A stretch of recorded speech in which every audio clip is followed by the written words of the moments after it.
Hello friends, welcome to my channel GK world. आज की इस वीडियो में मैं आप लोगों के लिए क्लास 10th के चैप्टर नंबर 6 जिसका नाम है वैश्वीकरण यानी इकोनॉमिक्स का, उससे रिलेटेड जितने भी ऑब्जेक्टिव क्वेश्चन बन सकते हैं उन सभी क्वेश्चन को मैं आज की इस वीडियो में अपलोड किया हूं। तो अगर आप क्लास 10th के स्टूडेंट्स हैं और इस वर्ष 2025 में एग्ज़ाम देने वाले हैं तो एक बार इस वीडियो को ज़रूर देखें और अपने दोस्तों तक भी ज़रूर शेयर करें। तो चलिए बिना देर किए बढ़ते हैं हम लोग क्वेश्चन की तरफ। हमारा फर्स्ट क्वेश्चन है कि वैश्वीकरण के मुख्य अंग कितने हैं। ठीक है, मैं आप लोगों के लिए आसानी के लिए यहाँ पे आंसर भी लिख दिया हूँ। तो वैश्वीकरण के जो मुख्य अंग हैं वो 4 हैं। ठीक है, आपका राइट आंसर हो जाएगा ऑप्शन डी। क्वेश्चन नंबर 2, इनमें से कौन बहुराष्ट्रीय कंपनी नहीं है। तो निम्नलिखित में से जो पार्ले है ये बहुराष्ट्रीय कंपनी नहीं है। इसके अलावा फोर्ड मोटर्स, सैमसंग और कोको कोला ये सारे के सारे बहुराष्ट्रीय कंपनी है, मगर पार्ले जो है वो बहुराष्ट्रीय कंपनी नहीं है। क्वेश्चन नंबर 3, ग्राहक देखभाल सेवा के लिए प्रयोग किया जाता है। तो ग्राहक को देखभाल सेवा के लिए क्या प्रयोग किया जाता है। तो वो कॉल सेंटर का प्रयोग किया जाता है। आपका राइट आंसर हो जाएगा ऑप्शन सी।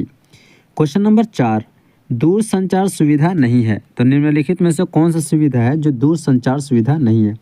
तो टेलीफोन आपका दूर संचार सुविधा है, मोबाइल फ़ोन दूर संचार सुविधा है और फैक्स ये भी आपका दूर संचार सुविधा है। तो आपका राइट आंसर हो जाएगा ऑप्शन बी यानी कि संवाद। क्वेश्चन नंबर 5 हमारा है कि पूरे विश्व में आर्थिक वर्चस्व बना हुआ है।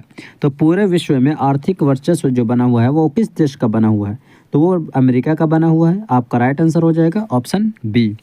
क्वेश्चन नंबर 6 हमारा है कि पार्ले समूह के थम्स अप ब्रांड को किस बहुराष्ट्रीय कंपनी ने खरीद लिया। तो पार्ले समूह के जो थम्स अप ब्रांड था उसे कोको कोला कंपनी ने खरीद लिया, यानी आपका राइट आंसर हो जाएगा ऑप्शन डी। क्वेश्चन नंबर 7, व्यापार अवरोधक का उपयोग किया जाता है। तो व्यापार अवरोधक का उपयोग किया जाता है किसके लिए। ठीक है, तो व्यापार अवरोधक का उपयोग किया जाता है विकास के लिए। आपका राइट आंसर हो जाएगा ऑप्शन ए। क्वेश्चन नंबर 8, नई आर्थिक नीति में किसे सम्मिलित किया गया है। तो नई आर्थिक नीति में से उदारीकरण, निजीकरण और वैश्वीकरण तीनों को ऐड किया गया है। तो आपका राइट आंसर हो जाएगा ऑप्शन डी। क्वेश्चन नंबर 9, उदारीकरण का तात्पर्य है। तो उदारीकरण का तात्पर्य है अर्थव्यवस्था की मुक्ति। आपका राइट आंसर हो जाएगा ऑप्शन बी। क्वेश्चन नंबर 10, अंतर्राष्ट्रीय व्यापार संबंधी नियमों को निर्धारित करने वाली संस्था कौन सी है। तो अंतर्राष्ट्रीय व्यापार संबंधों जो नियम है उसके निर्धारण करने वाली जो संस्था है वो है WTO यानी कि वर्ल्ड ट्रेड ऑर्गेनाइजेशन, जबकि यहाँ पर है विश्व बैंक, IMF और UNO। तो आपका राइट आंसर हो जाएगा ऑप्शन डी, इनमें से कोई नहीं। बढ़ते हैं हम लोग नेक्स्ट क्वेश्चन की तरफ। हमारा अगला क्वेश्चन है कि निम्नलिखित में कौन व्यापार अवरोधक है। तो निम्नलिखित में से जो आयात कर और निर्यात कर ये दोनों के दोनों जो है वो व्यापार अवरोधक है। तो आपका राइट आंसर हो जाएगा ऑप्शन सी यानी कि दोनों।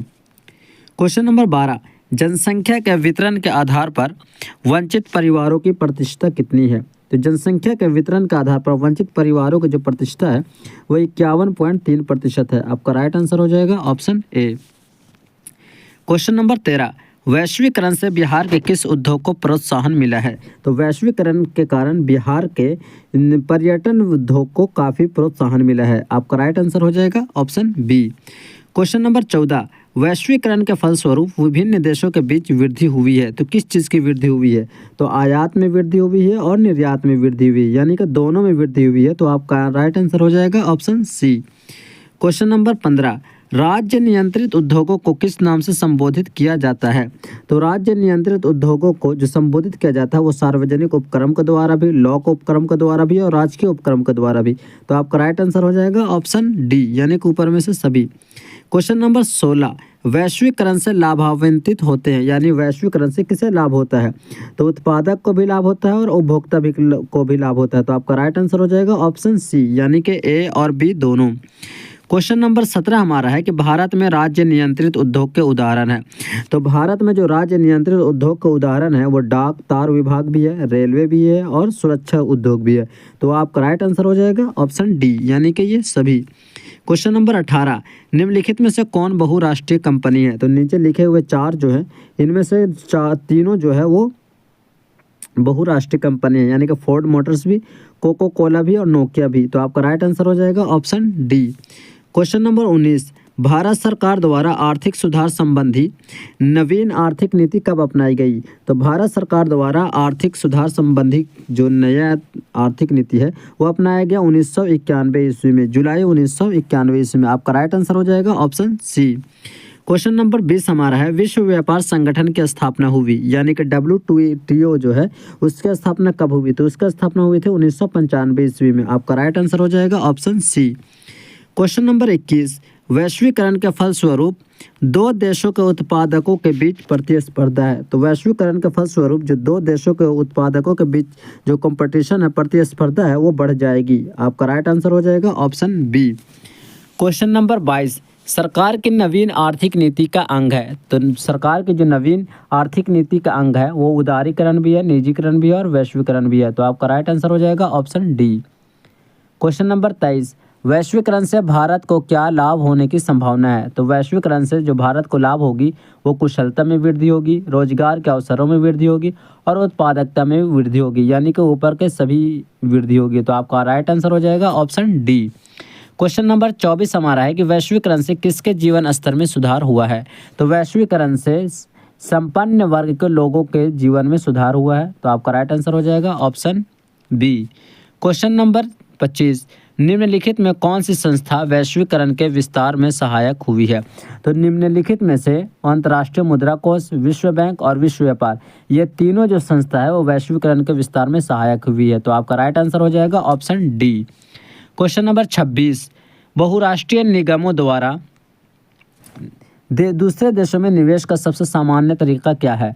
तो बहुराष्ट्रीय नियमों द्वारा दूसरे देश में निवेश करने का सबसे सामान्य तरीका यह है कि स्थानीय कंपनियों को खरीद लेना। आपका राइट आंसर हो जाएगा ऑप्शन बी।